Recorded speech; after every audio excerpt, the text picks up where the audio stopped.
रामचंद्र जी कह गए सिया से ऐसा कलयुग आएगा जिसके हाथ में लाठी होगी भैंस वही ले जाएगा।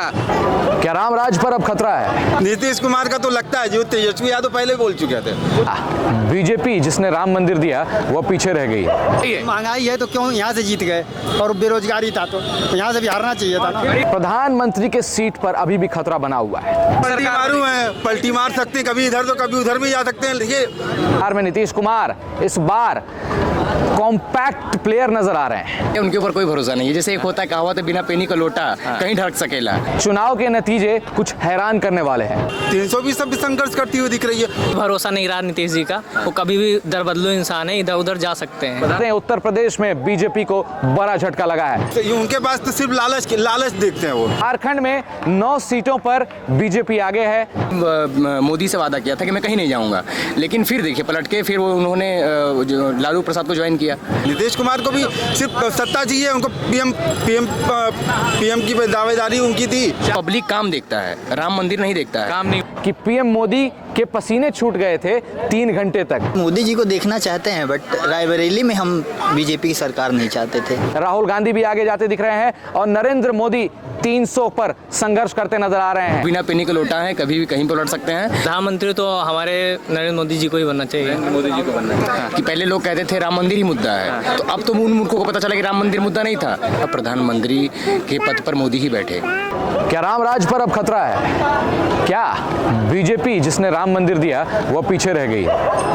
हकीकत यही है। आज के चुनाव के जो नतीजे हैं वो ये बता रही है कि अयोध्या से यानी कि फैजाबाद से बीजेपी हार चुकी है। जिसने राम मंदिर दिया वो पीछे रह गया और राष्ट्रवाद और विकासवाद की राजनीति जो कर रहा था उस पर जातिवाद की राजनीति हावी हो गई है। आप हमें कमेंट करके बताइएगा कि क्या ये सच है, क्योंकि आम जनता आप हैं और आप तय करते हैं कि आपकी सरकार क्यों बननी चाहिए और कौन बनना चाहिए, क्योंकि जनादेश आपके हाथ में है। आपने वोट दिया, आपने चुना कि अब अगला प्रधानमंत्री कौन। प्रधानमंत्री के सीट पर अभी भी खतरा बना हुआ है। जो मोदी के चाहने वाले हैं उनसे मैं ये बता दूं कि मोदी की राजनीति अभी खतरे में है पूरी तरह से, क्योंकि रामचंद्र जी कह गए सिया से ऐसा कलयुग आएगा जिसके पास लाठी होगी वही भैंस ले जाएगा। जी हाँ, बिहार में नीतीश कुमार इस बार कॉम्पैक्ट प्लेयर नजर आ रहे हैं, जिनके पास लाठी नजर आ रही है और नीतीश कुमार को इंडिया अलायंस की तरफ से डिप्टी पीएम पद के लिए लालच दी जा रही है, ऐसी खबरें सामने आ रही है। सूत्रों के हवाले ये खबर आई कि शरद पवार की नीतीश कुमार से बात हुई है और नीतीश कुमार मान चुके हैं और किसी भी वक्त पलटी मार सकते हैं। अगर नीतीश कुमार पलटी मारते हैं तो केंद्र में इंडिया अलायंस की सरकार होगी और मोदी का एरा अब खत्म हो जाएगा। मोदी के चाहने वाले अब यहीं पर थम जाएंगे। हालांकि वाराणसी में नरेंद्र मोदी की भारी जीत हुई है। 1,52,413 सीटों से मोदी जी यहां पर जीत गए हैं। वहीं अजय राय का बड़ा बयान सामने आया है, जो कांग्रेस से प्रत्याशी थे और जो मोदी के सामने अगेंस्ट में लड़ रहे थे। उन्होंने कहा कि मोदी का 3 घंटे तक पसीना छूट गया था। जी हाँ, चुनाव के नतीजे कुछ हैरान करने वाले हैं। इसी तरीके से जब चुनाव के नतीजे आ रहे थे, फर्स्ट वेव में आपने देखा होगा कि बीजेपी ऊपर नजर आ रही थी। 400 पार का नारा लगाने वाली बीजेपी अब 300 पर संघर्ष कर रही है। 300 पर संघर्ष करने का कारण क्या है? जब ग्राउंड जीरो पर हम उतरे, ग्राउंड जीरो पर जनता से बात की तो जनता ने कहा कि करप्शन से मुक्त कर दिया बीजेपी ने, विकास किया, मंदिर बहुत अच्छा बना दिया। मंदिर मस्जिद की राजनीति अब खत्म होती दिख रही है। वहीं आपको बता दें, उत्तर प्रदेश में बीजेपी को बड़ा झटका लगा है। बड़ा झटका इसीलिए लगा है क्योंकि जो समाजवादी पार्टी एक टाइम पे विलुप्त हो गई थी, बीजेपी ने अपना दबदबा मचा रखा था और राम मंदिर बनाने के बाद आशा था कि 400 पार, यही नारा लग रहा था ना कि 400 पार इस बार लेकर आएंगे मोदी जी, और जनता भी यही नारा लगा रही थी 400 पार। लेकिन 300 पर अब संघर्ष जारी है और 300 सीटें भी लाना बीजेपी के लिए मुश्किल हो गई है। आपको बता दें, वही झारखंड में 9 सीटों पर बीजेपी आगे है। 5 सीटें अभी भी झारखंड में जेएमएम और कांग्रेस के पास है। वहीं जेएमएम में जयराम महतो झारखंड में जो निर्दलीय खड़े थे, उन्होंने जेएमएम का वोट काटा। वोट काटने का नतीजा ये निकला कि चंद्र प्रकाश चौधरी आजसू से आगे निकलते आ रहे हैं और झारखंड में बीजेपी आ गए। वहीं वाराणसी में मोदी जी का संसदीय क्षेत्र था, ये पीएम मोदी अपने संसदीय क्षेत्र में आगे हैं। फिर भी कड़ी टक्कर हुई है दोनों के बीच, नरेंद्र मोदी और अजय राय के बीच। तभी अजय राय ने कह दिया कि पीएम मोदी के पसीने छूट गए थे 3 घंटे तक जब चुनाव के नतीजे सामने आ रहे थे। 400 पार का संघर्ष करने वाली बीजेपी, 400 पार का नारा लगाने वाली बीजेपी, जो राम मंदिर बना दिया, राम मंदिर जिसने दिया वही अब यूपी में पीछे रह गया है। बड़ा झटका है। मेरा सवाल आपसे यह है कि बीजेपी अगर 400 पार का नारा लगा रही थी तो 300 पर संघर्ष क्यों कर रही है? वहीं अगर बीजेपी ने राम मंदिर दिया, राष्ट्रवाद की बात की, विकासवाद की बात की, तो अब जातिवाद की राजनीति इस पर हावी क्यों हो गई? जनता बेरोजगारी, महंगाई, रोजगार, इन सब चीजों पर अब क्या ध्यान दे रही है? क्योंकि राहुल गांधी ने कहा था कि बीजेपी संविधान मिटाने का प्रयास कर रही है और हम इसे मिटने नहीं देंगे। और कड़ी टक्कर हुई है इस बार। राहुल गांधी भी आगे जाते दिख रहे हैं और नरेंद्र मोदी 300 पर संघर्ष करते नजर आ रहे हैं। सवाल ये उठता है कि इन दोनों के बीच कॉम्पैक्ट प्लेयर कौन है, बाजी कौन मारेगा? तो आपको बता दें, एन चंद्रबाबू नायडू जो हैं, टीडीपी और जेडीयू यानी कि नीतीश कुमार, इन पर नजरें बनी हुई है। और नीतीश कुमार जो हैं वो कभी भी पलटी मार सकते हैं। नीतीश कुमार का प्रधानमंत्री बनने का सपना अब सच होता दिख रहा है। लेकिन खबर ये आई है कि नीतीश कुमार इस बार प्रधानमंत्री नहीं बनेंगे, क्योंकि इंडिया अलायंस की तरफ से नीतीश कुमार को डिप्टी पीएम पद के लिए ऑफर दिया गया है। और हो सकता है नीतीश कुमार डिप्टी पीएम बनने के चक्कर में बिहार की सत्ता को छोड़ें और अब हाथ मिला लें इंडिया अलायंस के साथ। एनडीए का दामन वो छोड़ सकते हैं, बड़ा दावा लोग कर रहे हैं। लेकिन अब हो ये सकता है कि नीतीश कुमार को बीजेपी की तरफ से भी पद का ऑफर मिल जाए और नीतीश कुमार उस लालच में घुल जाएं और नीतीश कुमार स्थिर रहें। अभी तक बात नहीं बनी है ना बीजेपी की, ना इंडिया अलायंस की, ना एनडीए की, ना इंडिया अलायंस की। हालांकि बीजेपी जो पूर्ण बहुमत की सरकार लाने की बात कर रही थी वो अभी पीछे है। एनडीए भी 300 पर संघर्ष कर रही है। 400 पार का नारा अब सही नहीं है, बिल्कुल गलत हो चुका है। जनता निराश भी है। कई लोगों ने ये कहा कि हिंदू बटे हुए हैं, क्योंकि राम मंदिर जिसने दिया वही अब पीछे है। समाजवादी पार्टी बाजी मार चुकी है। अब सबसे बड़ी चीज है कि नीतीश कुमार पर नजरें बनी हुई है। नीतीश कुमार कब पलटी मारेंगे, क्या होगा कल का दिन, कौन बनेगा अगला प्रधानमंत्री, जनादेश किसके हाथ में होगा, सबसे बड़ी बात है। अगर आपको मालूम है, आपको कोई भी चीज पता है, आप अगर तर्क वितर्क करना चाहते हैं हमारे साथ, तो हमें कमेंट्स करके बताएं और बताएं कि जनादेश किसके हाथ में होगा। चलिए, तमाम छोटी बड़ी खबरों को देखने के लिए देखते रहें द मीडिया वाला एक्सप्रेस। पल पल के अपडेट्स मैं इस पर आपको देते रहेंगे। तब तक के लिए बने रहें हमारे साथ और देखते रहें द मीडिया वाला एक्सप्रेस। नमस्कार, मेरा नाम प्रियांशु झा है, आप देख रहे हैं द मीडिया वाला एक्सप्रेस। इस वक्त हम वाराणसी में मौजूद हैं और वाराणसी का हाल कुछ ऐसा है कि यहाँ से प्रधानमंत्री मोदी जीत गए हैं। 1,52,000 करीब 1,52,000 वोट से जीते हैं मोदी। और आपको बता दें, वाराणसी में मोदी ने जीत की हैट्रिक लगाई है। इसके साथ ही अजय राय ने कह दिया था कि 3 घंटे तक मोदी के पसीने छूट गए थे। वहीं आपको बता दें, बड़ा खेला हो गया है। जहां राम मंदिर दिया मोदी ने, वहीं से धोखा मिला है। राष्ट्रवाद और विकासवाद की राजनीति अब जातिवाद पर आके टिक गई है। समाजवादी पार्टी ने बड़ा रोल प्ले किया है और पासा पलट कर रख दिया है। उत्तर प्रदेश में समाजवादी पार्टी आगे जाती दिख रही है। वहीं आपको बता दें, वाराणसी से पीएम मोदी की जीत हुई है और इस वक्त काशी वाराणसी में हम मौजूद हैं। अब 2 किंग मेकर नजर आ रहे हैं। आपको बता देते हैं, एक नीतीश कुमार और एक एन चंद्रबाबू नायडू।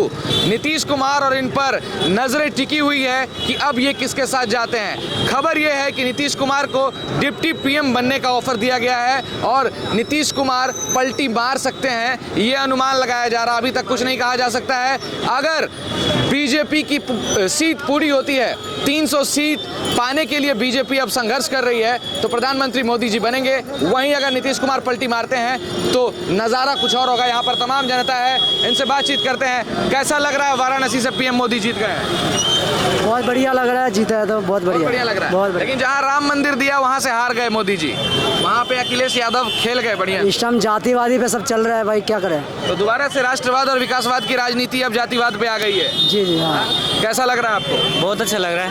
वाराणसी से जीते अच्छा लग रहा है, लेकिन आप देखिए किस तरीके से यूपी में जहां राम मंदिर दिया अयोध्या में, वहां से मोदी जी हार गए। कैसा लग रहा है इस पर? ये बहुत बुरा लग रहा है कि हमारे हिंदू भी आपस में बटे हुए हैं, बहुत हिंदू बटे हुए हैं आपस में। बहुत बटे हुए हैं, यही बहुत बुरा लग रहा है हमें सब। जिसने राम मंदिर दिया उसी को जनता ने नकार दिया। बहुत गलती कर दिया लोग, इतना राम मंदिर अच्छा बनवा दिए वहाँ अयोध्या में, अब बहुत गलती कर दिए लोग, हिंदू लोग वोट नहीं दिए, हरा दिए उन लोग। वोट देना चाहिए था। हाँ देना चाहिए जरूर।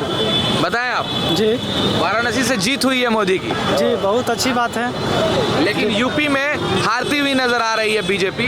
जी बहुत अधिक सीटों पर हो सकता है कल का नजारा कुछ और होगा, कल प्रधानमंत्री कोई और होंगे, क्योंकि नीतीश कुमार पर नजरें टिकी हुई है। बताइए। बहुमत मिल गया इंडिया गठबंधन, एनडीए को बहुमत मिल गया। बहुमत कहाँ मिला है एनडीए को? तो अभी चल रही है ना लड़ाई, चल रही है ना। वही तो कह रहे हैं हम आपको, यूपी में बड़ा खेल हुआ है।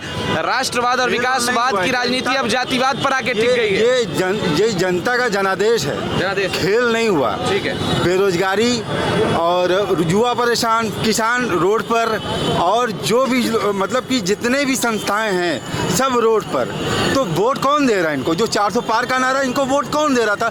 आप जैसे मीडिया को पूछना चाहिए, भैया आप 400 लेकर के आके यहाँ से रहे हो। वही सवाल हम कर रहे हैं आपसे कि 400 पार का नारा जहां बीजेपी लगा रही थी, अब 300 पर संघर्ष करती नजर आ रही है। भी संघर्ष करती हुई दिख रही है, 300 भी सब संघर्ष करती हुई दिख रही है। उसमें भी खेला तो वो करेंगे। नजर वहां आ रहा है, रामचंद्र जी कह गए सिया से ऐसा कलयुग आएगा जिसके पास लाठी होगी भैंस वही ले जाएगा। अब नीतीश कुमार पर नजरें टिकी हुई है। नीतीश कुमार भारी मतों से जीते हैं। अब नीतीश कुमार को डिप्टी पीएम बनने के ऑफर दिए जा रहे हैं। एक मिनट सुनिएगा। डिप्टी पीएम बनने का नीतीश कुमार को ऑफर दिया जा रहा है। अगर नीतीश कुमार मान जाते हैं, पलटी मारते हैं, तो केंद्र में इंडी गठबंधन की पलटी सरकार मारू है, पलटी मार सकते हैं, कभी इधर तो कभी उधर भी जा सकते हैं। देखिए उनके पास तो सिर्फ लालच देखते हैं वो, मतलब उनको सिर्फ सत्ता चाहिए।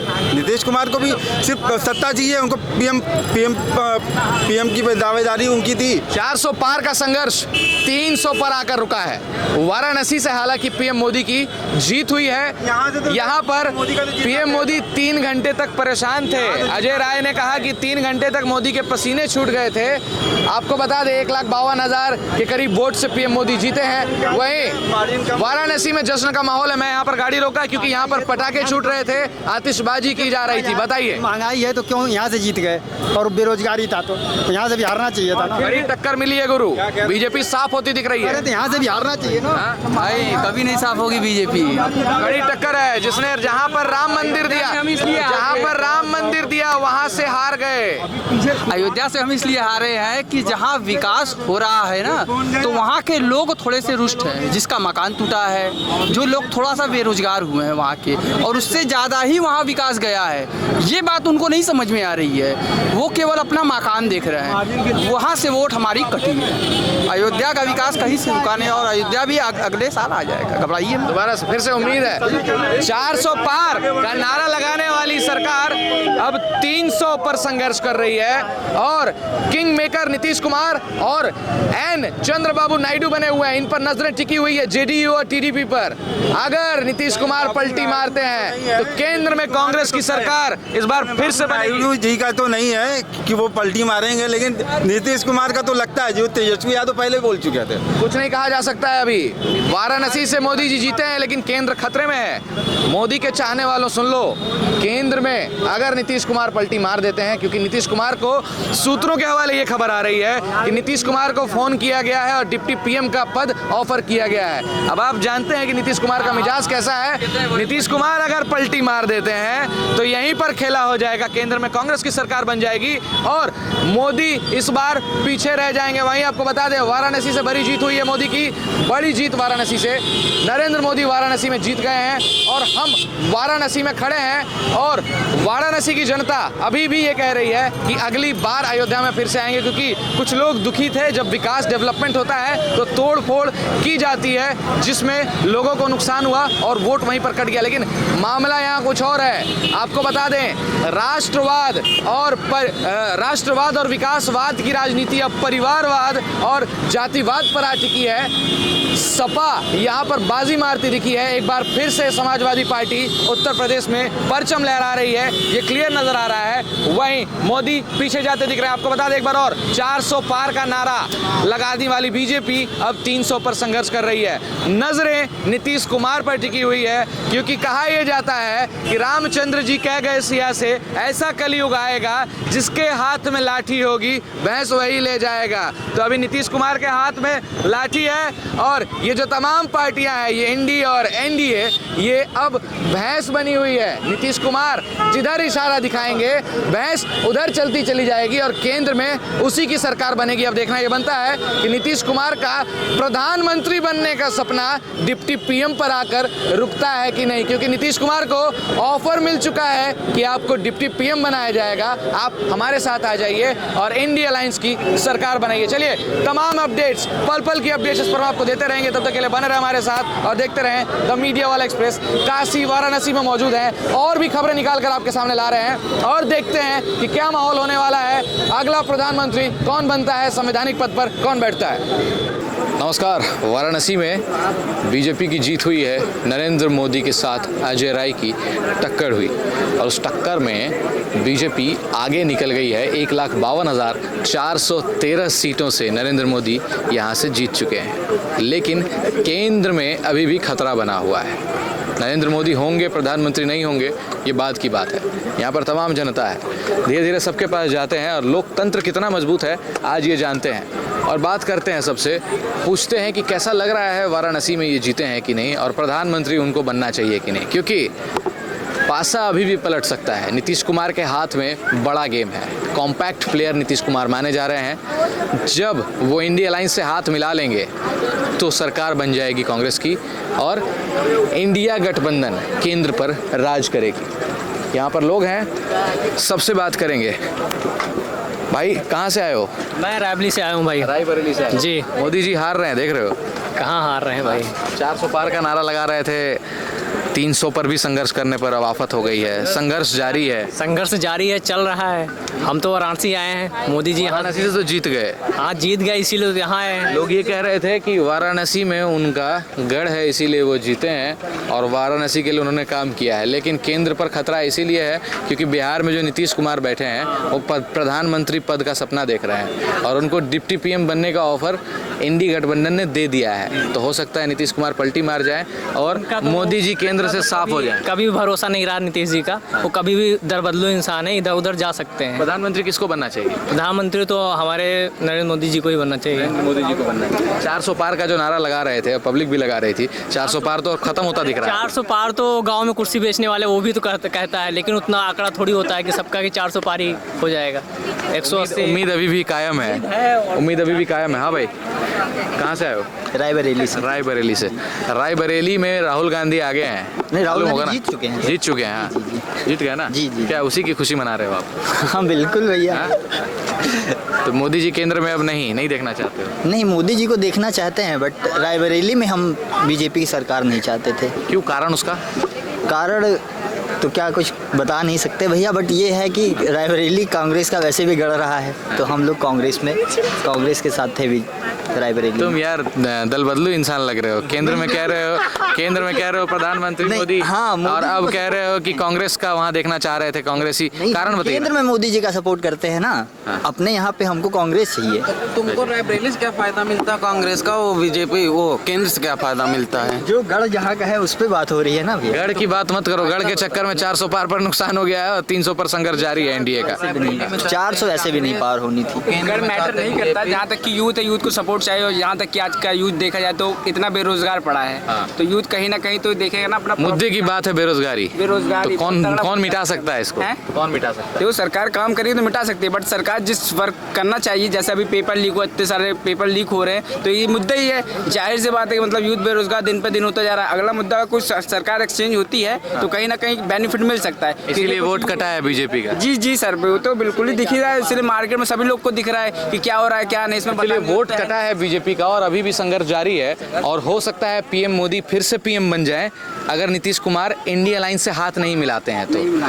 एन चंद्रबाबू नायडू जो हैं और नीतीश कुमार जो इनका महत्वपूर्ण रोल रहेगा अगर मोदी जी केंद्र से हटते हैं तो, क्योंकि नीतीश कुमार को तमाम ऑफर्स दिए जा रहे हैं डिप्टी पीएम बनने के। अब बनते हैं नहीं बनते हैं ये बात की बात है। प्रधानमंत्री का सपना वो देख रहे थे, देखते हैं डिप्टी पीएम पर सिमट कर रहेंगे कि नहीं रहेंगे या फिर दोबारा से प्रधानमंत्री आएंगे। आपको क्या लगता है ये जो राम मंदिर बना, आप देश के युवा हैं, राम मंदिर जहां पे बना वहां से भी बीजेपी हार गई, क्यों हारी? कारण क्या है? बेरोजगारी। कारण यही है कि बेरोजगारी नहीं, वहाँ पे कुछ घर से जो मतलब आउट में थे, सोसाइटी जो थी वो सब तोड़ दी गई है और बहुत सारे रीज़न थे वहाँ के मुद्दे। बेरोजगारी की बात करें और जहाँ के लोकल लोग थे वहाँ के, उनको वो चीज़ नहीं मिल पाया, वो सिस्टम वहाँ के बाहर लोगों को सेटअप करा गया वहाँ के लिए। तो जो वहाँ का वर्क था, जो करने का तरीका था, वहाँ बाहर के लोग वर्क कर रहे हैं, वहाँ के लोकल के लोग कोई वर्क ही नहीं कर रहा और जिनके घर थे उनके घर तुड़वा दिए गए, कोई मैटर ही नहीं बच रहा। वोट कटने का यही कारण है कि जब राम मंदिर बना तो बहुत लोगों को नुकसान हुआ और ये नुकसान वोट को काट गया और जहां से अखिलेश यादव ने एक दलित नेता को खड़ा किया और दलित नेता वहां पर बाजी मार गए हैं और सपा वहां पर जीत चुकी है। अयोध्या फैजाबाद से बीजेपी हार गई। हाँ, फैजाबाद से। हाँ, बताइए जैसे क्या मामला है, मसला बताइए। मसला नहीं है, जैसे कि लोगों को अब तो पता चला कि पहले लोग कहते थे राम मंदिर ही मुद्दा है, तो अब तो उन मूर्खों को पता चला कि राम मंदिर मुद्दा नहीं था। ये पता चला अगर वहाँ से जो जायसवाल जी जो सीट हारे हैं वहीं से एक रितेश पांडे अम्बेडकर नगर से लड़ रहे थे। अम्बेडकर नगर जो कि गोसाईगंज आता है, अयोध्या में ही है, लेकिन अम्बेडकर नगर उनका संसदीय क्षेत्र अम्बेडकर नगर है। लेकिन लोगों को अब पता चला कि राम मंदिर मुद्दा नहीं था। जो मूर्ख चिल्ला रहे थे राम मंदिर, जैसे जो मित्तल जी ने गाना गाया है कि जो राम को लाया है हम उनको लाएंगे, राम को लाए हैं हम उनको लाएंगे। जैसे ये एक संगीत है, एक माध्यम है, मतलब लोगों को प्रश्न ये भी कहा गया था अयोध्या अभी झांकी है, काशी मथुरा बाकी है। तो काशी तो बाकी नहीं है, काशी तो आप सामने बैठे हम लोग देख रहे हैं। ज्ञानवापी पर नजर है। ज्ञानवापी पे नजर पहले भी थी, ऐसा नहीं ज्ञानवापी जैसे राम मंदिर आज बना है और राम जी ऐसा नहीं कि आज नए हैं, राम जी सदियों पुराने हैं राम जी, और ज्ञानवापी बनी थी। तो ज्ञानवापी मस्जिद मतलब कि अभी उसके पीछे जो हो रहा है चल रहा था, इसलिए उसके दीवार को हटा के फिर उसको किया जाए। मंदिर दर्शन करने गया था और ज्ञानवापी को पूरी तरह से घेर दिया गया है। ऐसा लग रहा है कि जैसे औरंगजेब ने कब्जा किया था अब बीजेपी ने इस पर कब्जा कर लिया। नहीं, आप गलत बोल रहे हैं। बीजेपी क्यों कब्जा करेगी? बीजेपी क्या है? जैसे बीजेपी कब्जा करेगी, बीजेपी क्यों कब्जा करेगी? हिंदुओं ने कब्जा किया है। हिंदू क्यों कब्जा करेंगे? जैसे अगर मेरा घर है, अगर आप ले लिए हैं तो आज निकल तो मेरा ही है ना, आपका ही। हाँ, ये किसका है? जैसे अगर चाहते हैं कि ज्ञानवापी वापस मिले? नहीं, बिल्कुल नहीं चाहते हैं ज्ञानवापी। जैसे कि ज्ञानवापी को हम लोगों से छीन के ज्ञानवापी बनाया गया मुगलों के सरकार में, तो जब हमारा समय आया तो सवाल कर रहे हैं, जब आप चाह रहे हैं कि ज्ञानवापी वापस से हमें मिले? नहीं, बिल्कुल नहीं चाहेंगे। हम क्यों चाहेंगे? कोई पूरा देश नहीं चाहेगा।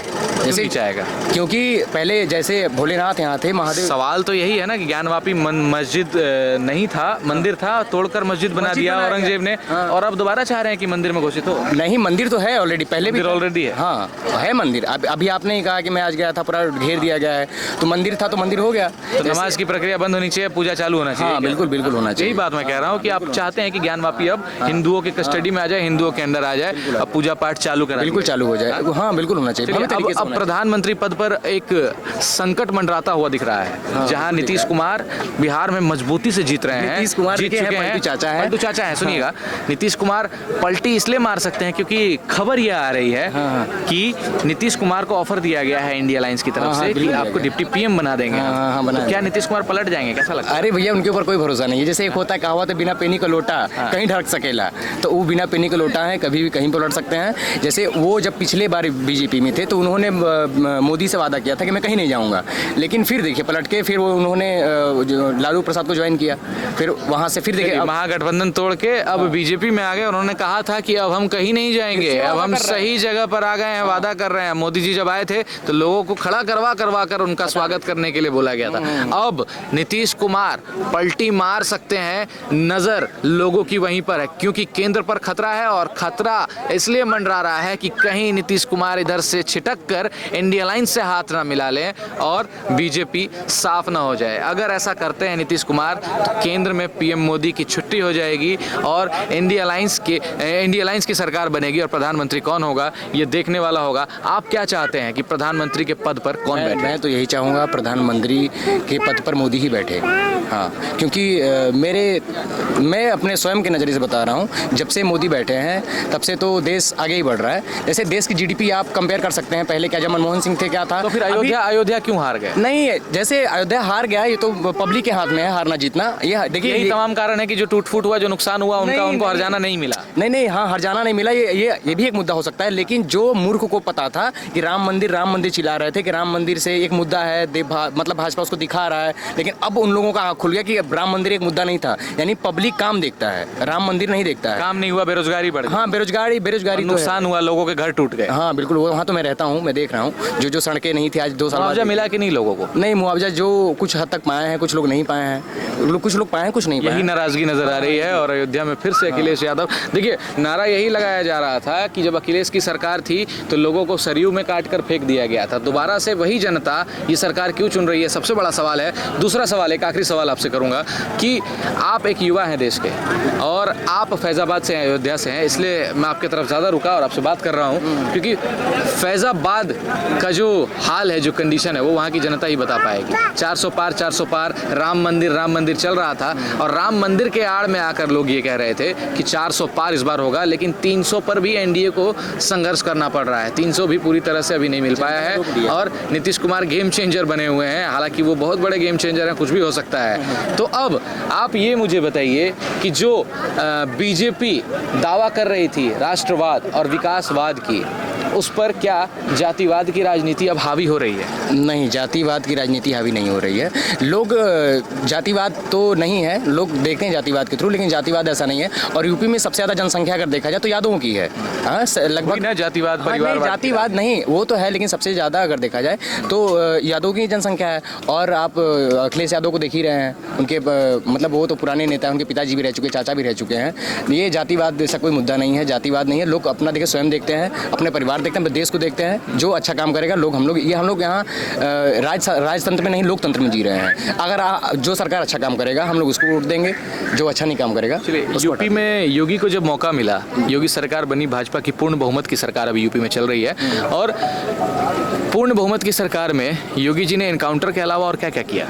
योगी जी ने बहुत कुछ किया है। इनकाउंटर के अलावा, जो अपने इनकाउंटर की बात की तो इनकाउंटर बहुत लोगों को किया है। विकास दुबे, अतीक अहमद, ये तो भाई इसके अलावा माफियागिरी की बात करते तो उन्होंने खत्म कर दिया। हाँ, ये बातें सामने आ रही थी, लेकिन कहीं ना कहीं ये खत्म नहीं हुआ था। माफिया अभी छुपे हुए हैं, अभी और भी माफिया पनप रहे हैं जो ऊपर आ सकते हैं। आपको क्या लगता है? सबसे बड़ी बात देखिए, योगी के द्वारा, योगी यूपी में ही नहीं पूरे भारत को ये चीज़ दिखाई दिया है उन्होंने कि जो लोग आज से केवल 5 से 7 साल 8 साल पहले लोग अगर एक बैंक में जाते थे तो आपस कोई कर्मचारी से बात नहीं कर पाते थे, जैसे लोग अंदर से डरते थे। लेकिन उन्होंने ही सिखाया है कि किसी से डरना नहीं है, कहीं भी आप लड़ सकते हैं, किसी से आप अपनी बात उठा सकते हैं। आप अपनी बात उठा सकते हैं। लगता नहीं है बीजेपी के जाने के बाद ये डर फिर से दोबारा कायम हो जाएगा? नहीं, ऐसा तो होगा नहीं, क्योंकि लोगों के मन में मानसिकता में भर चुका है। जो एक बार जो एटीट्यूड अपना लोग बना लिए, अब उसी पे कायम रहेंगे, उसी पे योगी जी ने दमदार बना दिया। बीजेपी ने उत्तर प्रदेश के लोगों को दमदार बना दिया और जो अत्याचार उनके साथ होता था वो अब नहीं होगा और वो उससे लड़ने के लिए तैयार हैं और उसके लिए तैयार कर बिल्कुल बहुत तैयार किए हैं। लेकिन सरकार बदल रही है,